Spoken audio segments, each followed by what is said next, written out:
Magandang umaga mga ka-happy hour. Narito ang mga balita para sa MBC TV Network News Update 9 AM edition. Defense team, naniniwalang inosente si VP Sara sa mga alegasyon. Buong kumpiyansang naniniwala ang defense team na inosente si Vice President Sara Duterte sa mga ibinabatong alegasyon laban sa kanya, ayon kay Attorney Michael Poa. Naniniwala po ba kayo na inosente si VP Sara? Opo. Without a doubt po, without batting an eyelash, talaga pong kami po ay talagang may buong kumpiyansa at naniniwala na wala pong basehan yung mga aligasyon. Although, siyempre, yan po ay madaling sabihin pero dapat patunayan pa rin natin dito sa sinasagawang paglilitis.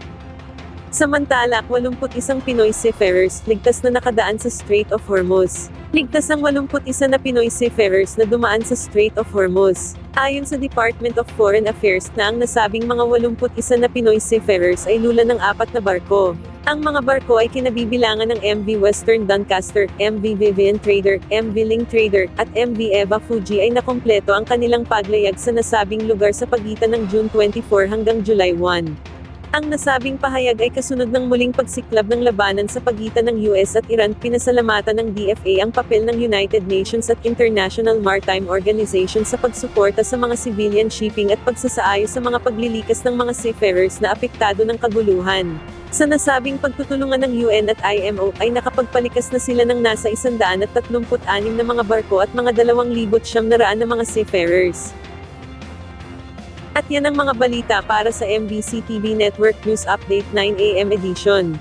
Abangan ang mga susunod na balitaan mamaya para sa 10 AM edition.